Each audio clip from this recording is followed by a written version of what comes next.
Generic और branded दवाओं में क्या अंतर होता है? केंद्र की मोदी सरकार गरीबों के कल्याण के लिए वो तमाम योजनाएं लागू करती है जिससे देश के गरीबों का फायदा हो और उन्हें अपना जीवन स्तर सुधारने में मदद मिल सके।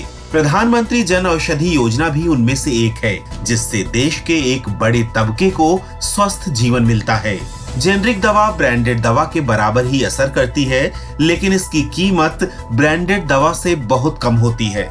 कई मामलों में तो जेनरिक दवाएं ब्रांडेड के मुकाबले 90% तक सस्ती होती हैं। अब बात आती है कि जब किसी बीमारी के इलाज में दोनों का असर एक समान होता है तो दाम में इतना अंतर क्यों? आज अपने इस वीडियो में इसी बात को आपके सामने विस्तार से रखेंगे कि ब्रांडेड दवाएं जेनरिक दवाओं से इतनी महंगी क्यों होती हैं। जब भी हम जेनरिक और ब्रांडेड दवाओं की बात करते हैं तो हम सबके दिमाग में यही बात आती है कि जब जेनरिक दवाओं में भी ब्रांडेड दवाओं का ही सॉल्ट और फॉर्मूला होता है, फिर भी ये ब्रांडेड दवाओं से सस्ती क्यों मिलती हैं? दरअसल जब ब्रांडेड दवाओं के सॉल्ट मिश्रण के फॉर्मूले और उसकी प्रोडक्शन के लिए मिले एकाधिकार की अवधि समाप्त हो जाती है, तब ये फॉर्मूला सार्वजनिक हो जाता है। फिर उसी फॉर्मूले और सॉल्ट के उपयोग से जेनरिक दवाइयां बननी शुरू हो जाती हैं। अगर इनका निर्माण उसी स्टैंडर्ड से हुआ है तो क्वालिटी में ये कहीं भी ब्रांडेड दवाओं से कमतर नहीं होती।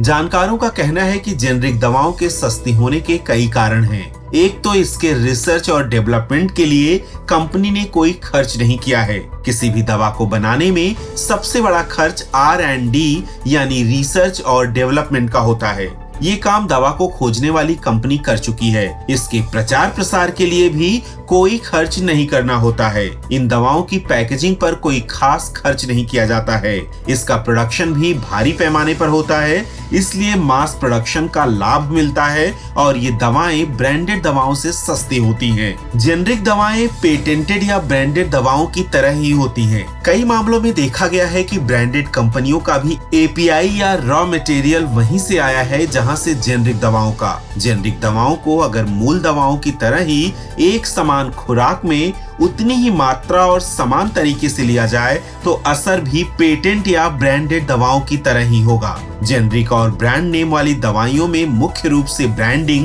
पैकेजिंग, स्वाद और रंगों का अंतर होता है। इनकी मार्केटिंग स्ट्रेटेजी में भी अंतर है और सबसे महत्वपूर्ण बात ये कि इन दवाओं की कीमतों में भी बहुत अंतर होता है।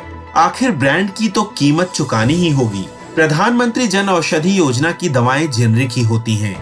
उनकी पैकिंग साधारण होती है। इसके प्रचार प्रसार पर भी ज्यादा खर्च नहीं होता है। सबसे बड़ी बात ये कि इस योजना से जुड़े दुकानदारों को दवाओं की बिक्री पर मार्जिन भी कम होती है।